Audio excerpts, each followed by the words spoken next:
and the 80s. After my mother died, when I was 8 years, she died at 41. I was 8. I was relocated from Enugu City to Ogidi in Anambra State to be raised by an elderly female family member. And she used to attend funerals, and then she had a widow she was taking care of who was blind and elderly and childless. And on those occasions she didn't have the time to attend to the woman, she would send me, or I would go with her to send breakfast, to send lunch, to send dinner, to clean her up, to tidy her bedroom. And that was the picture of a widow that first hit me.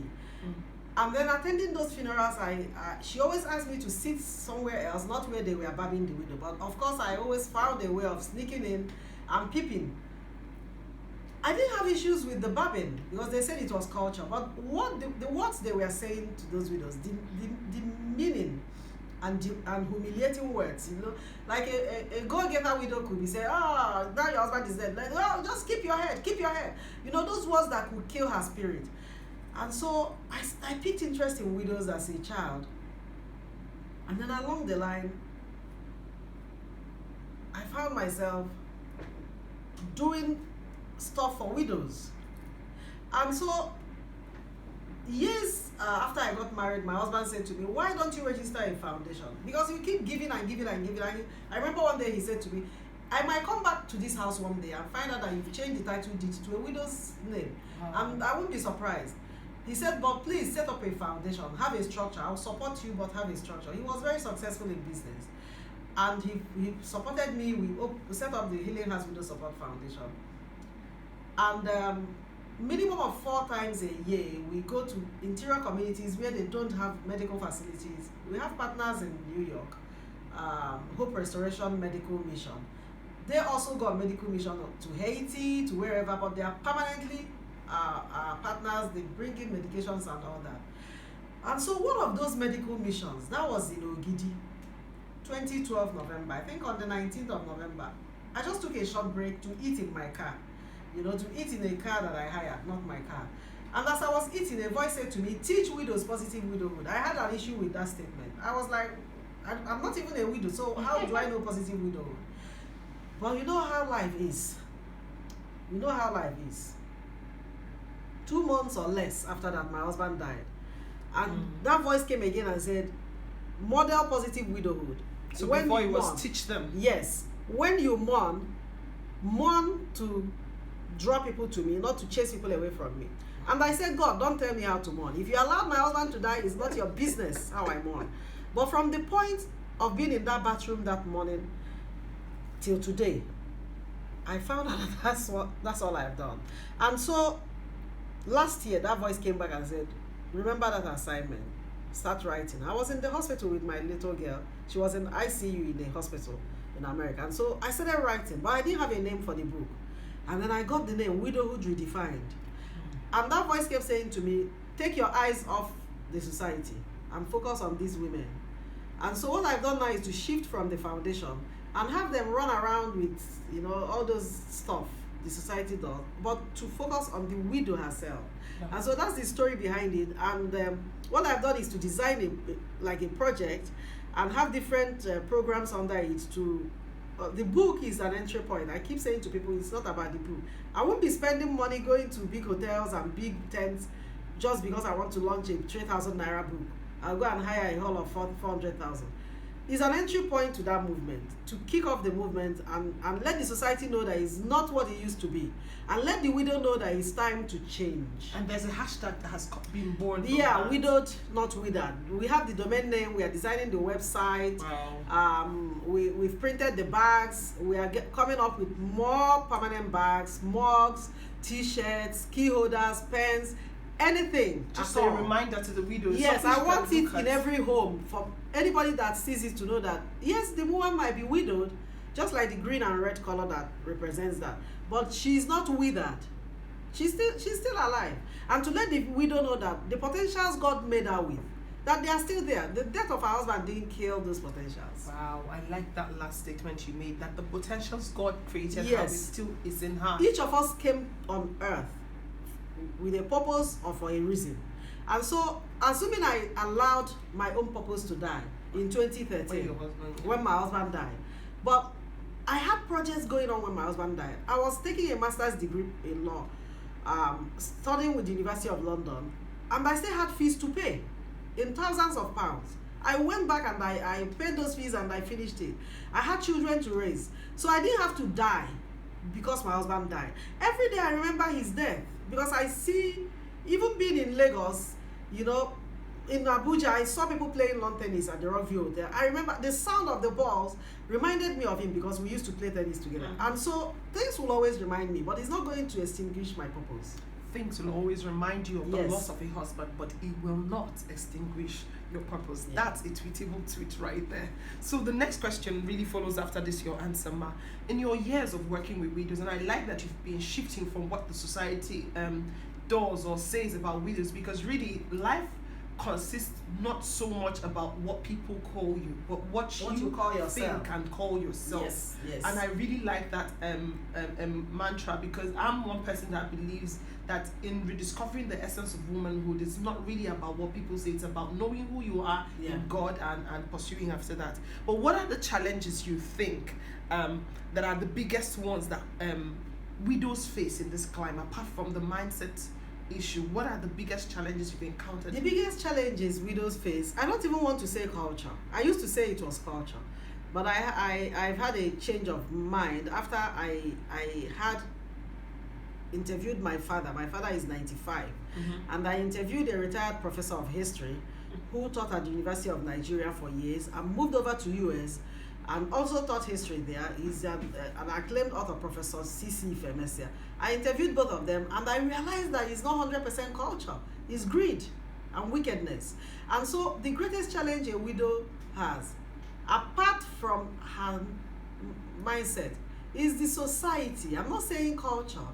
It's the society. Things happening around her tends to define her. You know, the society has molded a box and they say to you, this is how a widow should be. And when they realize you are a widow, they say, oh, you don't look like a widow. I hate that statement because I don't know So if how does a widow maybe look? I should wear a bracelet or a necklace or look, you know, sad, depressed, frustrated, and beggarly. So when they see you doing your thing, some will even come to you. I've had people who say to me, you fly a lot, you travel a lot, why don't you slow down so that you save money for your children? And I said to them, I don't need to save money for my children. If I need to travel, I travel. And some of them will advise you based on their own mindset. They don't understand why you are traveling. They won't know that it's work related. Some of them won't even know that it's even paid for. But because they think you're widowed, and so you don't have a way of helping yourself. And some will tell you, oh, you can't survive in this environment. So all those patterns and beliefs, you know, those are the things. They're like stereotypes. Societal expectations. Yes. So when a woman is widowed, she keys in. When a woman is widowed, she keys in. When a woman is widowed, she will try to define widowhood in a way that is personal to her. Personal to her. You know, assuming they say, oh, when a woman is widowed, she's lonely, she's depressed. I could be sad, but not depressed. I can't be depressed. My brain is too crazy to go depressed. So imagine me now going to be depressed because they said. Or imagine me going to look tattered because a woman told me she doesn't dress well because when she dresses well as a widow, they say she's chasing men. I said, before, uncle, will you chase dog? You will not chase dog or cow. It's men now. In as much as you are not supposed to chase men, but you won't look tattered. You look good for yourself. And so I can't imagine myself going to look tattered because I have to fit into the society's stereotypes. So these are the issues. Apart from the economic, you know, running a home alone. Njideka, in the past 6 years, it's tough. Well done, man. But it's doable. And that's the mindset as well, because you plan ahead. And these are the things contained in the book. You plan ahead. So I will ask you this question, and I will quickly ask you the follow-up question, because I really want us to address what a woman can do to empower herself, because widowhood is not something you plan for. So but before I come to that question, I want to ask you, you've traveled the world, you've gone to different other places. Is the widowhood experience the same all over the world? In Africa, it's the same. In Africa, I've in worked with different groups, parts of Africa. Yes, I've worked with groups in South Africa. I've worked with groups in Zimbabwe, in Kenya, in Ghana, in Togo, Senegal. I can't remember all the countries. Uganda. The different. Oh my God, it's the same story. It might just in Namibia. Zambia. I remember I was in Zambia in 2010, 2011. I heard horrible stories. It's the same thing, you know. When you come from a culture that puts women in the second place and makes you feel that you are a chattel, you are a property of the man. And so when the man is not there, whoever inherits the man's property inherits the woman. And it's worse for childless widows or widows with only female children. Forget about all the laws and all those widowhood laws and all of that. Who is implementing? The people are still messing around with these widows at the community level, even in the townships. And so it's the same. I've interviewed widows in America. I belong to a few of the partnerships and networks, and I relate with a number of widows in America. It's a different story. They don't have that culture and all of this. But some of them, their in-laws are, hitting at them. Some of them are facing, depression and loneliness. Some of them are facing financial issues, financial challenges. Mm-hmm. So there are things that are basic. But in Africa, widowhood is taking the face of poverty. Wow. Because those widows in the rural areas, they are more in number, and their financial capability drops. Some of them earn like $1 per a day, which is like 360 naira, depending on if they are even earning at all. And so the problem is the same. And what I have done over the years is when I visit a place and I see what they are doing or learn from them what they are doing, a kind of peer exchange program, what they are doing to help the widows there, I bring it back here and I modify. So let's go quickly into that second question that I said I was going to ask. It's a two-pronged question. What can the man do? What can a man do? So like we say, nobody plans for death. Yeah. So, and yes, we know men lose their wives and there's a peculiarity for them too, but the one we're talking about today is a bit about widowhood. As we talk about writing wills and stuff, what can a man do while he's alive to empower his wife and to set structures in place so that these things will not happen? Let me talk about what a man should not do first. If you are a man and you are listening to this program and you are the kind of man that tells your wife not to work, that you can provide, you tell your wife don't work, I am able to, it's an ego thing. You are not helping the woman. Listen, a woman that is working, it's not just about the money. The first job I did after I was called to buy, I earned 5,000 naira a month working in a law firm. I had a 505 Evolution. I think it was a 6-cylinder or whatever cylinder thing, but the fuel consumption in a week, I was spending more than that amount. But my husband allowed me to leave by 7:30 in the morning, go to the court with my boss, go back to the office, work till 6 p.m., come home. He knew I was earning nothing, but he needed me out there.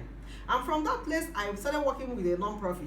At the point, my salary was 25,000. It wasn't really about the money, but it opened me up to the world. It exposed me to be able to stand on my feet. And so when I see men who try to put their wives down, when I see men who call their wives goat, you are also a goat, because a goat marries a goat, and you make your wife feel less of a woman. When you are not there, those are the widows that I have issues with supporting. Those ones that had been on their feet from time immemorial, like my children will say, they don't have much problem surviving after their husband's death. Now, if you are a woman and your husband gives you access to his business, to his account, it